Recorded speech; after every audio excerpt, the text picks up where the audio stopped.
I'm Steve Nathans Kelly from Streaming Media Producer. Today I'm speaking with Tod Raines from the Woodturning Tool Store in the Dallas area. For several years, Tod was doing in-person wood turning tutorials and demonstrations for local and regional clubs. Like so many people, when the pandemic started in 2020, Tod made the pivot to virtual to do those presentations online via Zoom, YouTube, and Facebook. Over the last year, as demand for Tod's tutorials has grown in the wood turning world, and as his business has grown along with it, he's upgraded his setup and punched up his production quality. We talk about how Tod is producing his one-man streams, the gear he's using, how the role of live streaming has increased in the wood turning community, and how hybrid approaches are developing since live events have returned.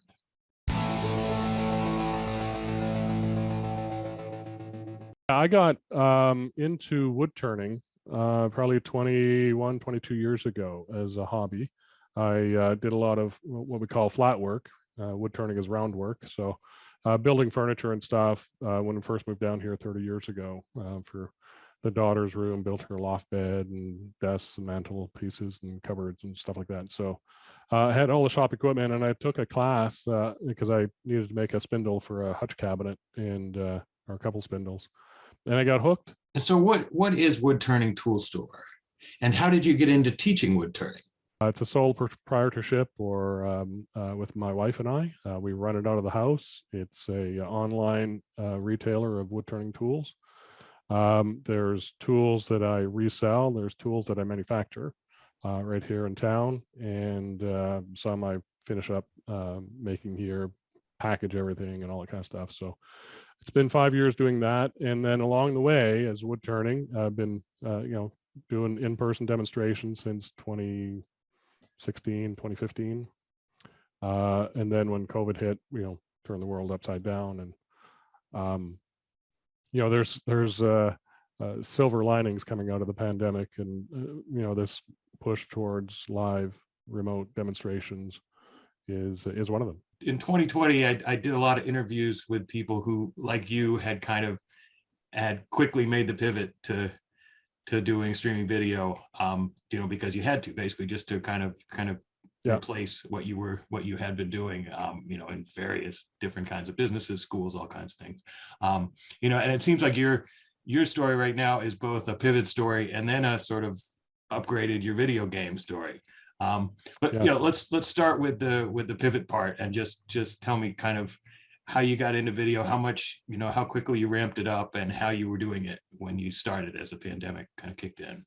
When the pandemic kind of opened up, I had the gear, and a lot of people got shut out because there was just a flood to buy all this gear. You couldn't get ATEM minis, you couldn't get webcams for months. And serendipity, I bought stuff just before everything got shut down, I guess, or supply got depleted. And so my intent was to really use it for post-production videos, to record and have a way to kind of do post-production videos. I wasn't really understanding the full live thing yet. But as soon as that kind of hit and our club shut down, we couldn't meet in person. So there's no more a typical club meeting for wood turning clubs or hobby clubs across the country. Bit of business, bit of show and tell, a bit of, raffle, whatever, and then usually a demonstration. Demonstration would be an hour long. So a lot of people really enjoy those sort of events or once a month sort of demonstrations. And so trying to pivot towards providing that kind of service is where this setup came, and where this really helped. And almost every club across the country pivoted to doing online wood turning demonstrations. And so there's a good demand for demonstrators at the beginning and stuff the first year, for sure.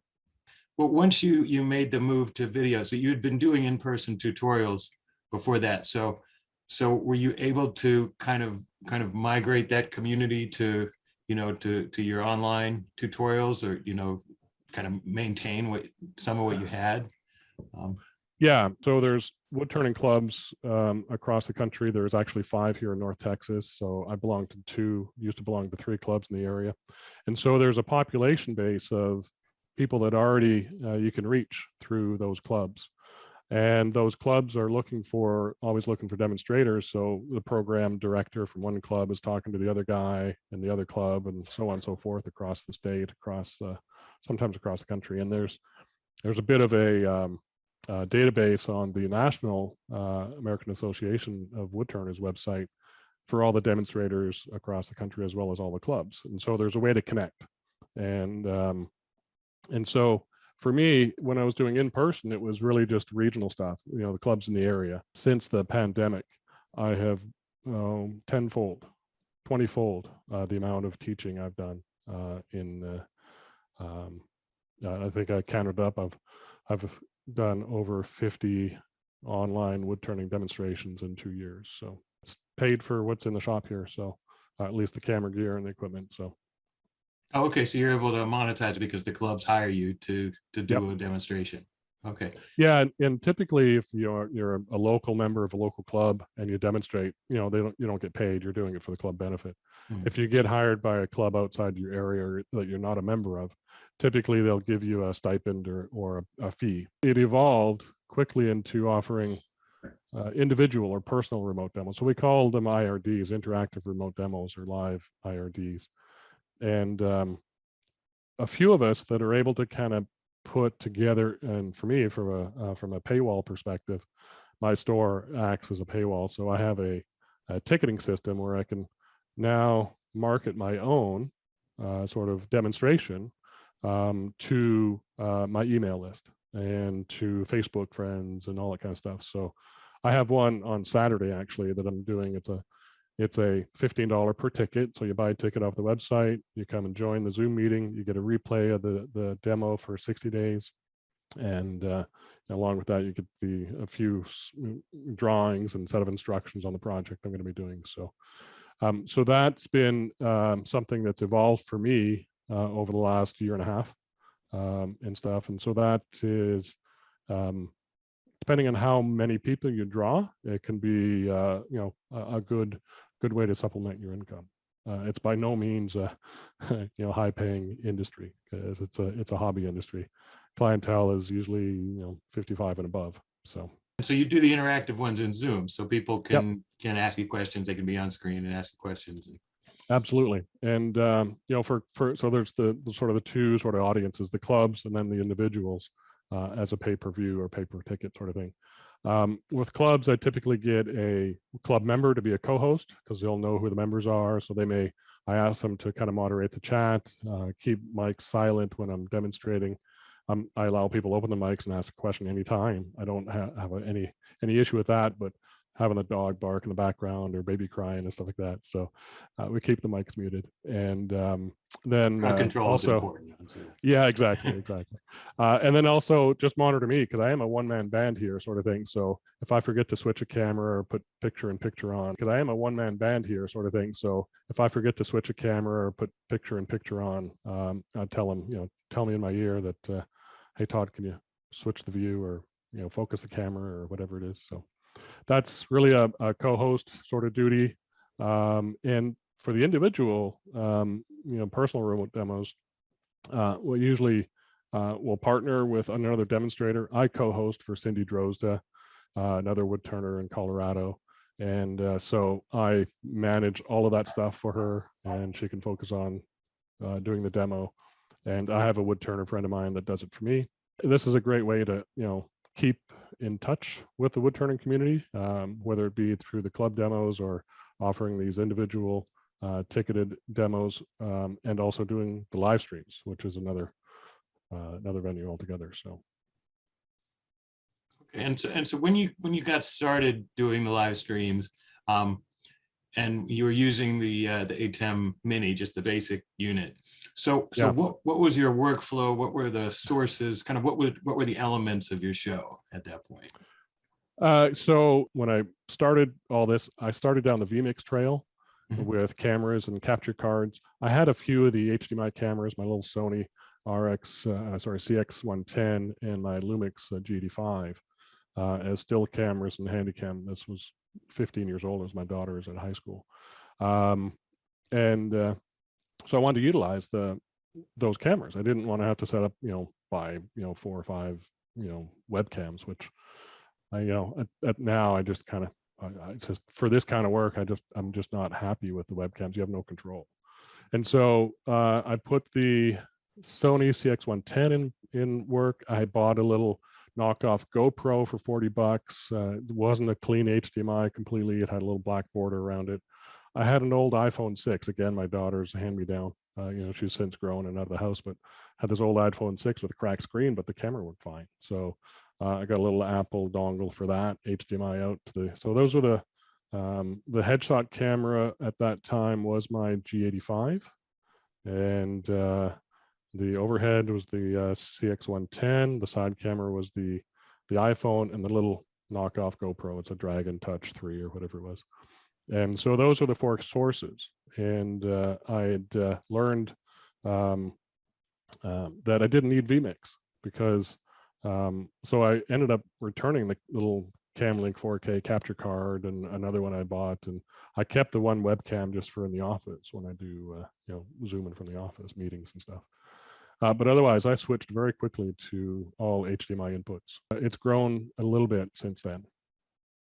Well, yeah, I mean, so you've moved on to the Extreme ISO, right? Which has way more buttons on it. So now I've got the Extreme and the Mini. I've got the, so what you're looking at me at is the Studio Camera 4K Plus, and it's got the 12 to 42 power zoom lens from Panasonic, I think it is.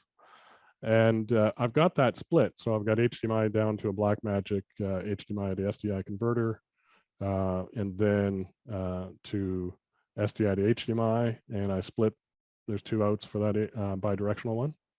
And so I've got one HDMI going to the Mini and one going to the Extreme. So I've got this headshot on both the Mini and the Extreme in input 1. And I do that so that I can do super sources that are chroma keyed. So if I do, let's do 4. And let me take my hand down.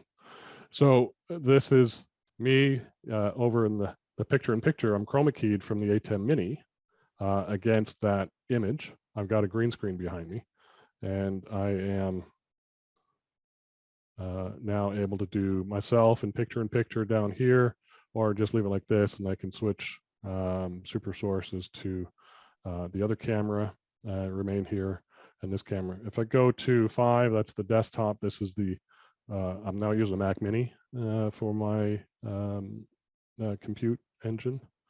And then if I do the Mini, you notice that my inset is now green. That's my green screen, because you can't green screen or chroma key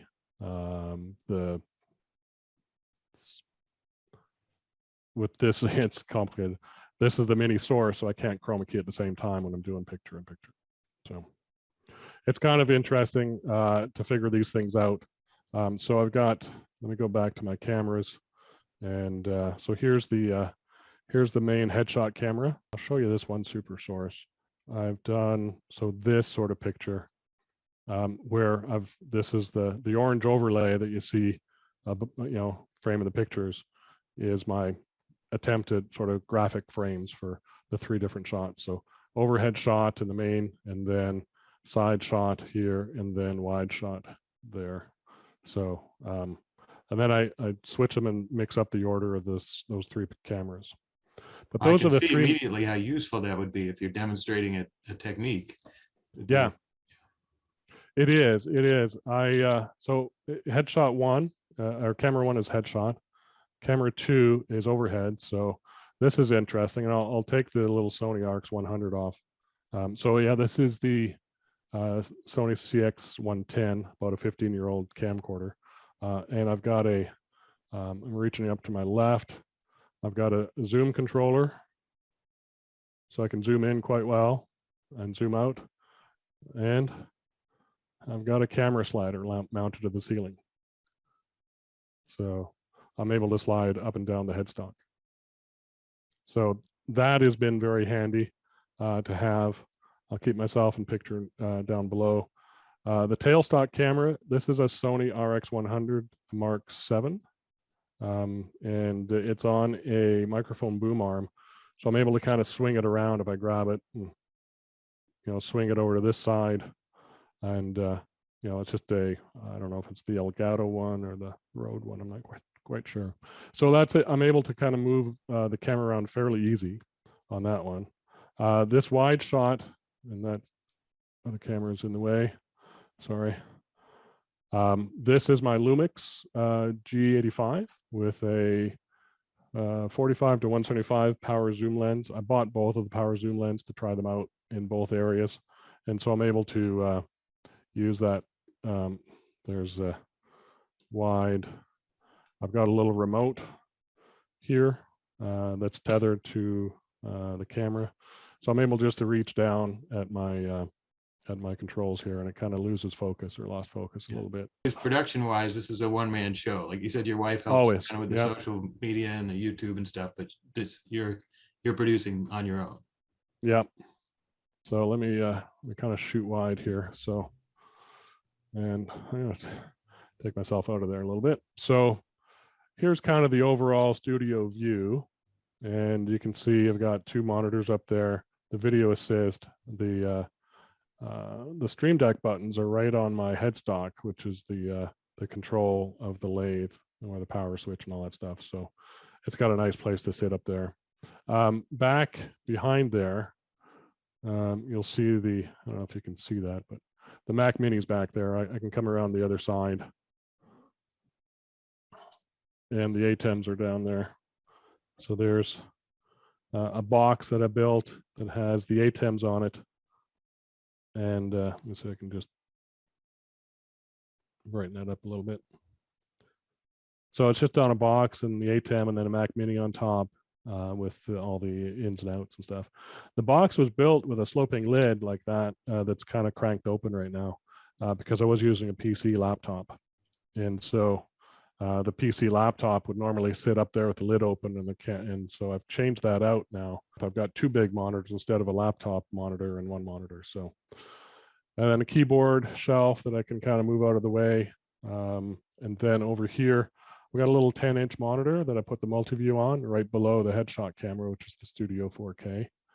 And then a table behind, a big workbench that's kind of holding all of the cables, power, and stuff.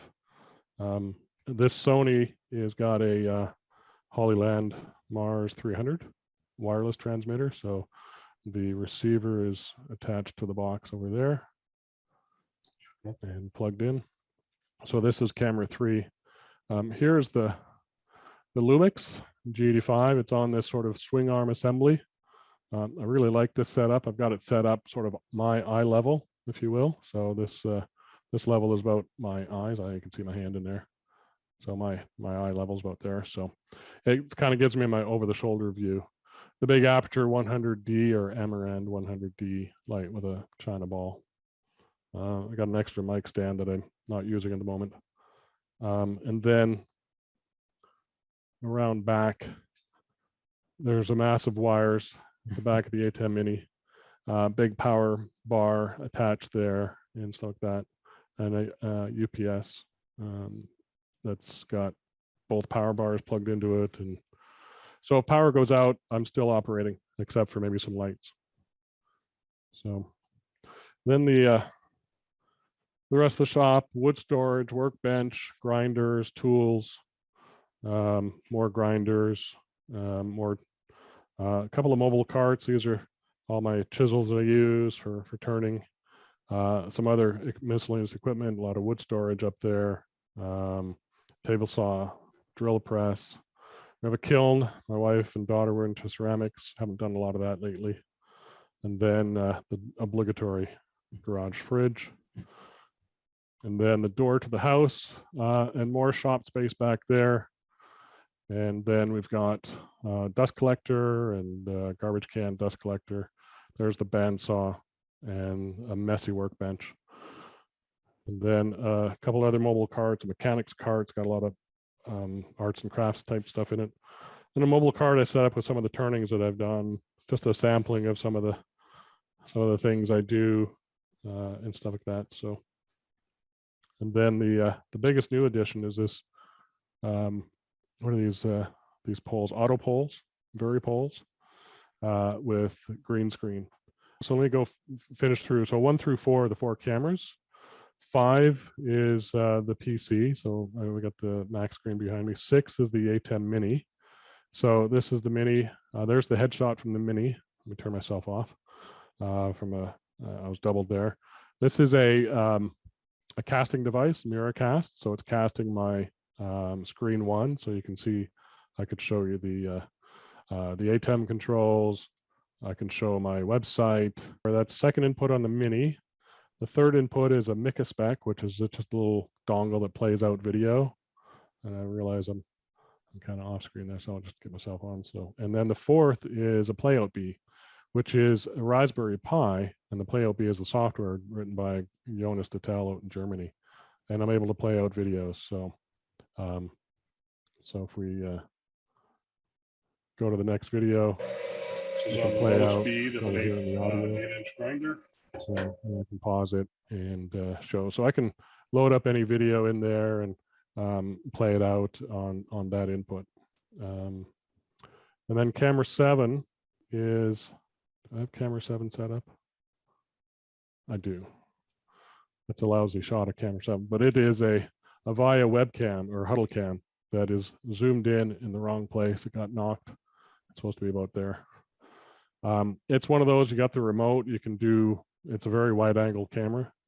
If I don't have the remote in front of me, but, and then cam 8 or input 8 is really the multi-view. So I've got it fed back in and stuff. So yeah, so that's all the inputs. Have you noticed, response from your audience as you've moved to this, more sophisticated, more, advanced Yeah. setup? Yeah. So there's certainly, like I said before, most of the people in wood turning are typically, middle age or up. We do have some younger folks trying it out, and especially over the COVID period, the last 2 years, there's been a lot of, people, staying at home, doing DIY, learning new hobbies. And so business was actually fairly good for me in 2020, 2021, and continues that way in 2022. I think we're at a kind of a turning point now that we're kind of getting back into person as to how well we're going to retain the audience. My own club is struggling to do hybrid events. Hybrid events are difficult for these kind of hobby clubs to manage. We do it once a month. It's not like something we practice and rehearse every day. And so there's no muscle memory to how to set up the gear and how to use it and stuff.